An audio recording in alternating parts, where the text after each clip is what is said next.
خیرکم من تعلم القرآن وعلمہ، تم میں سے بہترین شخص وہ ہے جو قرآن سیکھے اور سکھائے۔ اہدنا الصراط المستقیم، ہمیں سیدھی اور سچی راہ دکھا۔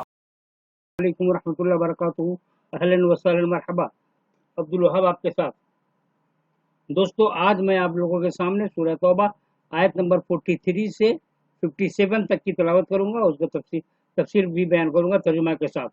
تو اس میں جو امپورٹنٹ باتیں ہیں اس کو میں نے الگ سے نوٹ کر لیا ہے جو آپ کے سامنے ہے۔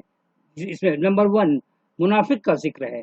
منافق وہ ہے جو اسلام کے نفع بخش یا بے ضرر پہلوؤں میں آگے رہے، مگر جب اس کے مفادات پر زد پڑتی نظر آئے تو وہ پیچھے ہٹ جاتا ہے۔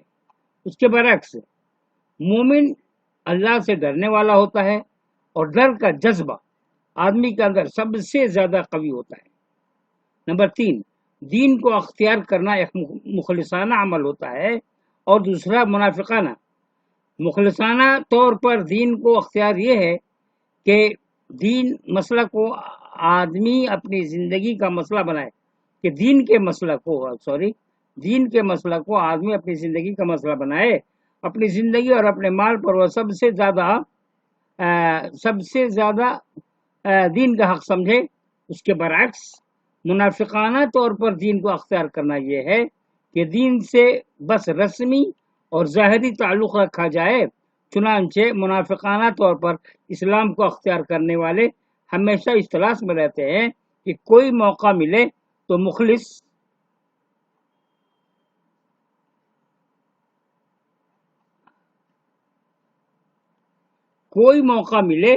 مخلص مومنوں کو لعن طعن کریں اور ان کے مقابلے میں اپنے آپ کو زیادہ ثابت کریں۔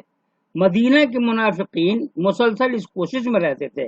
مثلا غزوہ احد میں مسلمانوں کو شکست ہوئی تو وہاں کے منافقین نے یہ پروپیگنڈا شروع کر دیا کہ ان کو نعوذ باللہ من ذالک جنگ کا تجربہ، یعنی رسول اللہ صلی اللہ علیہ وسلم کو جنگ کا تجربہ نہیں ہے۔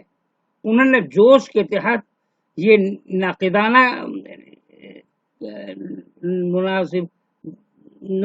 اقدام کیا، یعنی رسول اللہ صلی اللہ علیہ وسلم نے انہوں نے جوش کے تحت یہ اقدام کیا اور ہماری قوم کے جوانوں کو غلط مقام پر لے جا کر بلا وجہ کٹوا دیا۔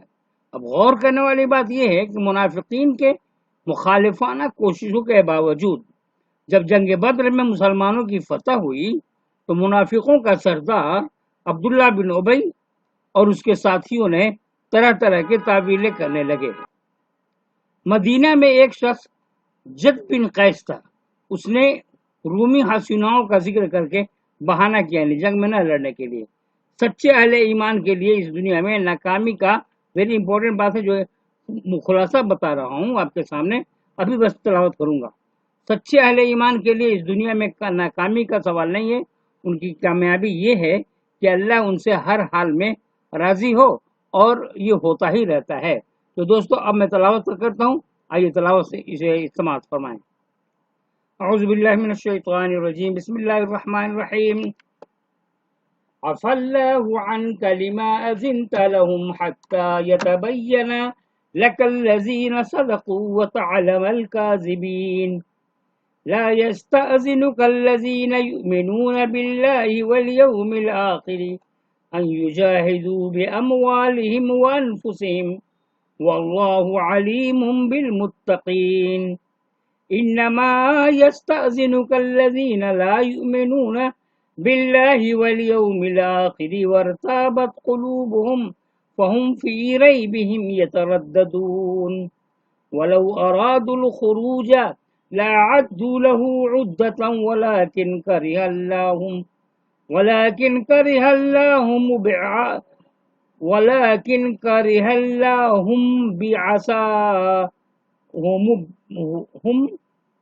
بعصاهم فثبتهم وقيل اقعدوا مع القاعدين۔ ترجمہ دیکھتے ہیں۔ اللہ تم کو معاف کرے، تم نے کیوں انہیں اجازت دے دی، یہاں تک کہ تم پر کھل جاتا کہ کون لوگ سچے ہیں، اور جھوٹوں کو بھی تم جان لیتے۔ جو لوگ اللہ پر اور آخرت کے دن پر ایمان رکھتے ہیں وہ کبھی تم سے یہ درخواست نہ کریں گے کہ وہ اپنے مال اور اپنی جان سے جہاد نہ کریں، اور اللہ ڈرنے والوں کو خوب جانتا ہے۔ تم سے اجازت تو وہی لوگ مانگتے ہیں جو اللہ پر اور آخرت کے دن پر ایمان رکھتے ہیں اور ان کے دل شک میں پڑے ہوئے ہیں، پس وہ اپنے شک میں بھٹک رہے ہیں، اور اگر وہ نکلنا چاہتے تو ضرور وہ اس کا کچھ سامان کر لیتے، مگر اللہ نے ان کا اٹھنا پسند نہ کیا، اس لیے انہیں جمع رہنے دیا اور کہہ دیا گیا کہ بیٹھنے والوں کے ساتھ بیٹھے رہو۔ آئیے دوستو اب آپ کے سامنے میں تفسیر بیان کرتا ہوں۔ منافق وہ ہے، ابھی مختصر طور پہ میں نے بتایا تھا، منافق وہ ہے جو اسلام کے نفع نقصان یا بے ضرر پہلوؤں میں آگے آگے رہے، مگر جب اس کے مفادات پر زد پڑتی یا نظر آئے تو وہ پیچھے ہٹ جائے۔ ایسے مواقع پر اس قسم کے کمزور لوگ جس چیز کا سہارا لیتے ہیں وہ عذر ہے۔ وہ اپنی بے عملی کو خوبصورت توجیہات میں چھپانے کی کوشش کرتے ہیں۔ مسلمانوں کا سربراہ اگر اجتماعی مسالے کے پیش نظر ان کے عذر کو قبول کر لے تو وہ خوش ہوتے ہیں کہ انہوں نے اپنے الفاظ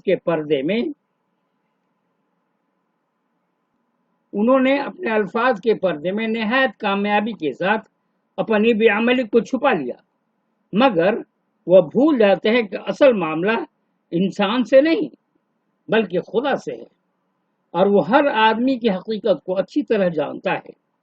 خدا ایسے لوگوں کا راز کبھی دنیا میں کھول دیتا ہے اور آخرت میں تو بہرحال ہر ایک کا راز کھولا جانے والا ہے۔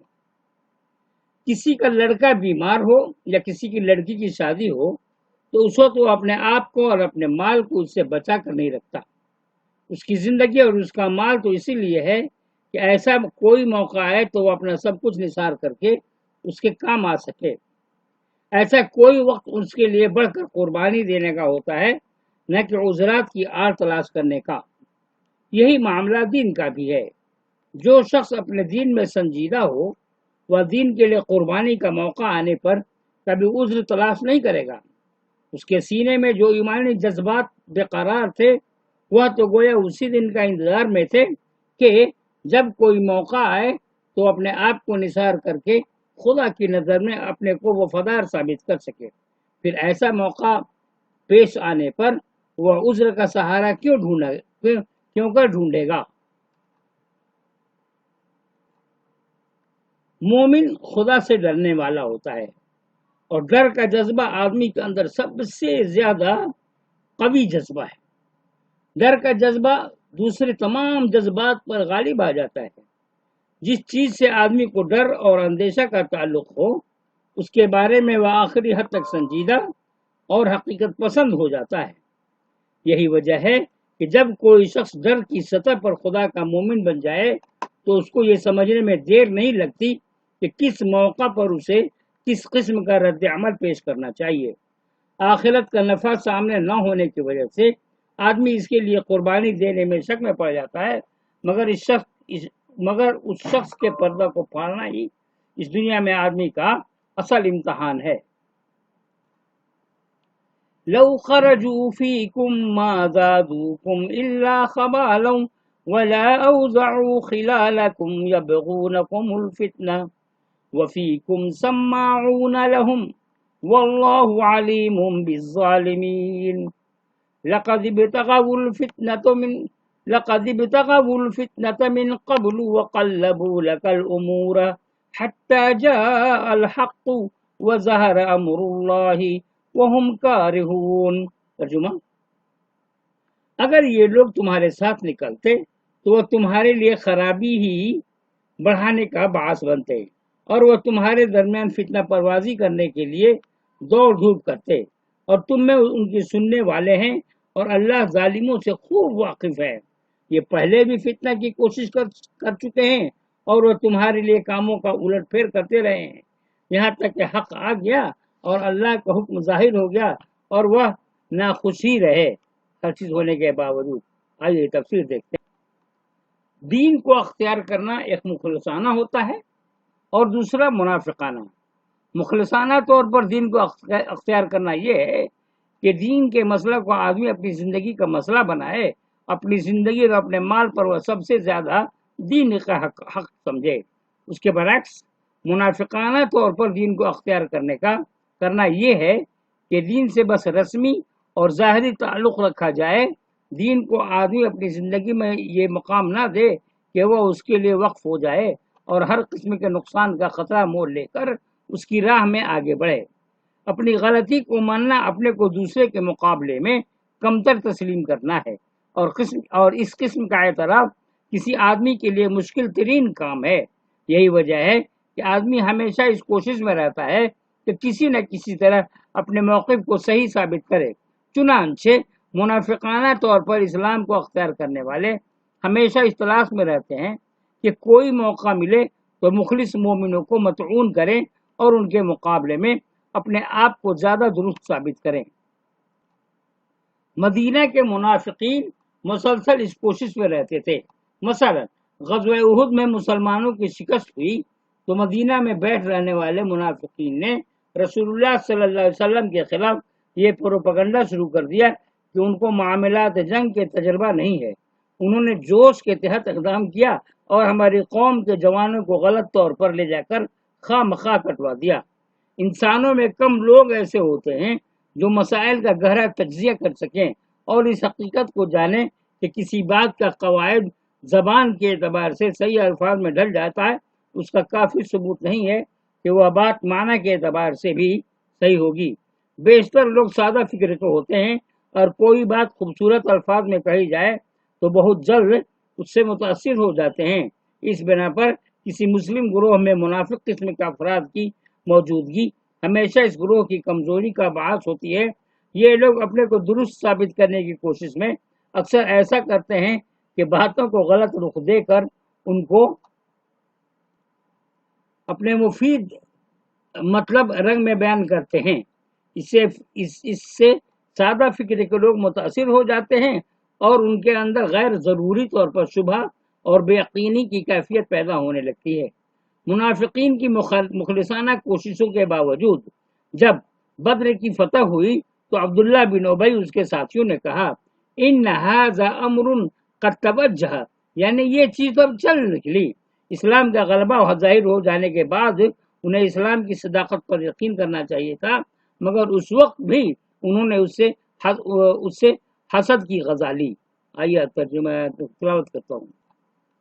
وَمِنْهُمْ مَنْ يَقُولُ اُذَن لِّي وَلَا تَفْتِنِّي أَلَا فِي الْفِتْنَةِ سَقَطُوا وَإِنَّ جَهَنَّمَ لَمُحِيطَةٌ بِالْكَافِرِينَ إِن تُصِبْكَ حَسَنَةٌ تَسُؤْهُمْ وَإِن تُصِبْكَ مُصِيبَةٌ يَقُولُوا قَدْ أَخَذْنَا أَمْرَنَا مِنْ قَبْلُ وَيَتَوَلَّوْا وَهُمْ فَرِحُونَ قُل لَّن يُصِيبَنَا إِلَّا مَا كَتَبَ اللَّهُ لَنَا هُوَ مَوْلَانَا وَعَلَى اللَّهِ فَلْيَتَوَكَّلِ الْمُؤْمِنُونَ قُلْ هَلْ تَرَبَّصُونَ بِنَا إِلَّا إِحْدَى الْحُسْنَيَيْنِ وَنَحْنُ نَتَرَبَّصُ بِكُمْ أَن يُصِيبَكُمُ اللَّهُ بِعَذَابٍ مِّنْ عِندِهِ أَوْ بِأَيْدِينَا فَتَرَبَّصُوا إِنَّا مَعَكُمْ مُتَرَبِّصُونَ۔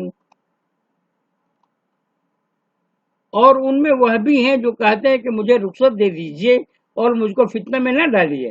سن لو، وہ تو فتنہ میں پڑ چکے اور بے شک جہنم منکروں کو گھیرے ہوئے ہے۔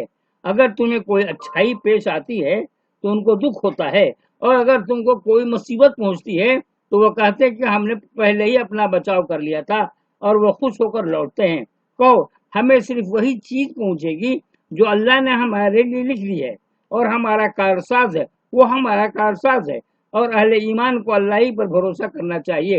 کہو تم ہمارے لیے صرف دو بھلائیوں میں سے ایک بھلائی کے منتظر رہو، مگر ہم تمہارے حق میں اس کے منتظر ہیں کہ اللہ تم پر عذاب بھیجے اپنی طرف سے یا ہمارے ہاتھوں سے، بس تم انتظار کرو، ہم بھی تمہارے ساتھ انتظار کرنے والوں میں ہیں۔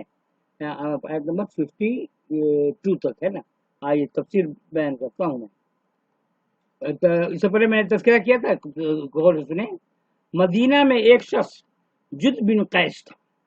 تبوک کے غزوہ میں نکلنے کے لیے اعلان عام ہوا۔ اس نے رسول اللہ صلی اللہ علیہ وسلم کے پاس آ کر کہا کہ مجھے اس غزوہ سے معاف رکھیے، یہ رومی علاقہ ہے، وہاں رومی عورتوں کو دیکھ کر میں فتنے میں پڑ جاؤں گا، مگر ایسے مواقع پر عذر پیش کرنا بجائے خود فتنہ میں پڑنا ہے، کیونکہ نازک مواقع پر آدمی کے اندر دین کی خاطر فدا ہو جانے کا جذبہ بھڑکنا چاہیے، نہ کہ عذرات تلاش کر کے پیچھے رہ جانے کا۔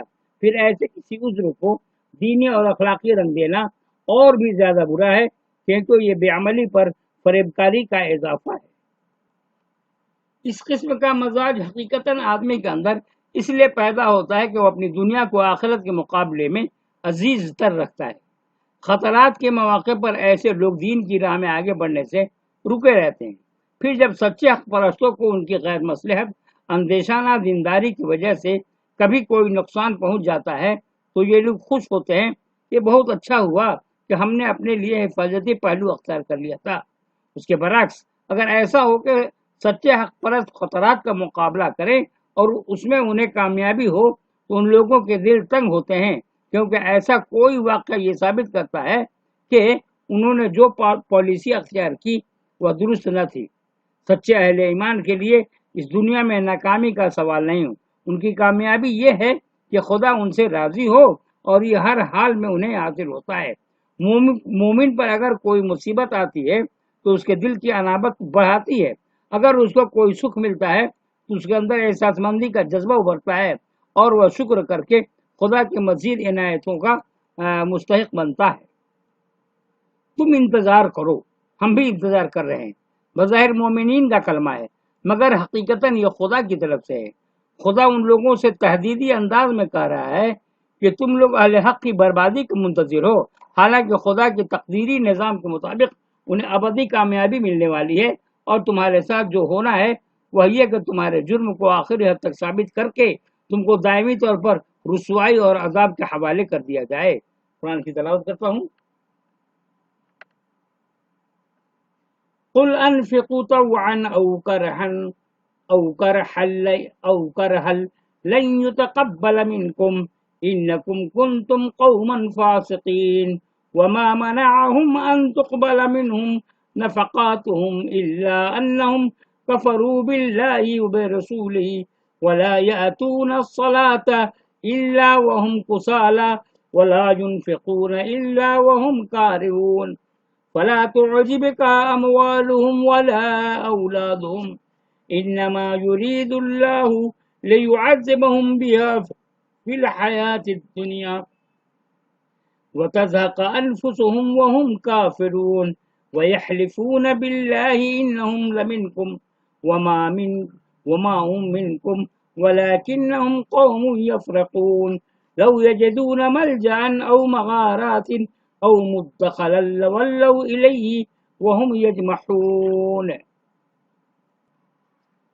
کہو تم خوشی سے خرچ کرو یا نہ خوشی سے، تم سے ہرگز قبول نہیں کیا جائے گا، بے شک تم نافرمان لوگ ہو۔ اور وہ اپنے خرچ کی قبولیت سے صرف اس لیے محروم ہوئے کہ انہوں نے اللہ اور اس کے رسول کا انکار کیا۔ اور یہ لوگ نماز کے لیے آتے ہیں تو گرانی کے ساتھ آتے ہیں اور خرچ کرتے ہیں تو ناگواری کے ساتھ۔ تم ان کے مال اور اولاد کو کچھ وقت نہ دو۔ اللہ تو یہ چاہتا ہے کہ ان کے ذریعے سے انہیں دنیا کی زندگی میں عذاب دے اور ان کی جانیں اس حالت میں نکلے کہ وہ کافر ہوں۔ وہ خدا کی قسم کھا کر کہتے ہیں کہ وہ تم میں سے ہیں، حالانکہ وہ تم میں سے نہیں ہیں، بلکہ وہ ایسے لوگ ہیں جو تم سے ڈرتے ہیں۔ اگر وہ کوئی پناہ کی جگہ پائیں یا کوئی کھو یا گھس بیٹھنے کی جگہ تو وہ بھاگ کر اس میں جا چھپیں۔ آئیے تفسیر دیکھتے ہیں۔ مدینہ میں یہ صورت پیش آئی کہ عمومی طور پر لوگوں نے اسلام قبول کر لیا۔ امپورٹنٹ چیزیں غور سے سنیں گے۔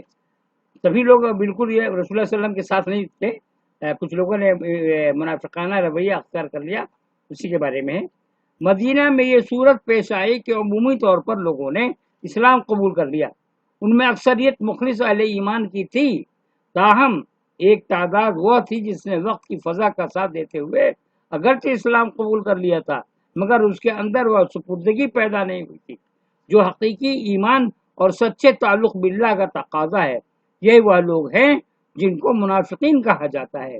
یہ منافقین زیادہ تر مدینہ کے مالدار لوگ تھے، اور یہی مالداری ان کے نفاق کا اصل سبب تھی، یعنی مالدار ہونا بھی ایک مصیبت ہے۔ جس کے پاس کھونے کے لیے کچھ نہ ہو، وہ زیادہ آسانی کے ساتھ اس اسلام کو اختیار کرنے کے لیے تیار ہو جاتا ہے جس میں اپنا سب کچھ کھو دینا پڑے۔ مگر جن لوگوں کے پاس کھونے کے لیے ہو، وہ عام طور پر مصلحت اندیشی میں مبتلا ہو جاتے ہیں۔ اسلام کے بے ضرر احکام کی تعمیل تو وہ کسی نہ کسی طرح کر لیتے ہیں، مگر اسلام کے جن تقاضوں کو اختیار کرنے میں جان و مال کی محرومی دکھائی دے رہی ہو، جس میں قربانی کی سطح پر مومن بننے کا سوال ہو، ان کی طرف بڑھنے کے لیے وہ اپنے کو آمادہ نہیں کر پاتے۔ مگر قربانی والے اسلام سے پیچھے رہنا ان کے نماز روزہ کو بھی بے قیمت کر دیتا ہے۔ مسجد کی عبادت کا بہت گہرا تعلق مسجد کی، دیکھیے امپورٹنٹ چیز، دیکھیے ہم لوگوں میں یہ کمیاں ہو گئی ہیں دوستو، ہم لوگ نماز وغیرہ تو پڑھتے ہیں لیکن مسجد سے باہر جاتے ہیں تو ہم لوگوں کا عمل دوسرا ہو جاتا ہے، اس پہ توجہ دیے۔ بلکہ مسجد کیا، حج بھی کرنے جاتے ہیں لوگ، اور حج سے واپسی کے بعد ان میں طرح طرح کی خرابیاں پیدا ہوتی ہیں، اور ایک نہیں کئی ایک حج کر لیتے ہیں، پھر بھی اصل میں اندر سے کیا کہا جاتا ہے، ٹھیڑاپن نہیں جاتا ہے۔ میں کیا بتاؤں، کیسے کیسے تجربات ہوئے ہیں میرے کو، میں کیسے کیسے لوگوں کو دیکھتا ہوں۔ میں یہ تفصیل غور سے میں پڑھ رہا ہوں تو آپ حضرات غور سے سنیں گے، اور کمی ہو گئی تو اس کمی کو دور کر دیں گے۔ اگر اپنی کمی کو دور کر دیں گے تو اللہ تعالیٰ معاف کرنے والا ہے، بالکل۔ دیکھیے میں عبارت پڑھ رہا ہوں، مگر قربانی والے اسلام سے پیچھے رہنا ان کے نماز روزہ کو بھی بے قیمت کر دیتا ہے۔ مسجد کی عبادت کا بہت گہرا تعلق مسجد کے باہر کی عبادت سے ہے۔ غور سے سنیں گے، جو ہم لوگوں میں کمیاں ہو گئی ہیں، نماز پڑھتے رہتے ہیں اور خارجی چیزوں میں بہت زیادہ دھیان دیتے ہیں، اور کسی کا حق مارتے ہیں، کسی کو دھوکہ دیتے ہیں، کسی سے جھوٹ بولتے ہیں، کسی کا مال ہڑپ کر لیتے ہیں۔ اللہ سب سے بچائے، اللہ سب سے بچائے، کیا بتایا جائے، کیسے کیسے واقعات ہوتے ہیں، کیسے لوگوں سے میرا سابقہ پڑا ہے۔ اللہ سب کو ہدایت دے، اور میں کیا بتا سکتا ہوں۔ مسجد کی عبادت کا بہت گہرا تعلق مسجد کے باہر کی عبادت سے ہے۔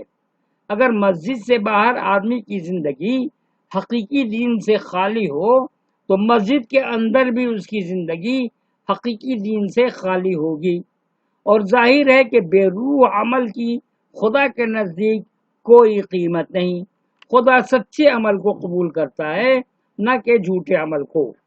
کسی آدمی کے پاس دولت کی رونقیں ہوں اور آدمیوں کا جتھا اس کے گرد و پیش دکھائی دیتا ہو تو عام لوگ اس کو رشک کی نظر سے دیکھنے لگتے ہیں، مگر حقیقت یہ ہے کہ ایسے لوگ سب سے زیادہ بدقسمت لوگ ہیں۔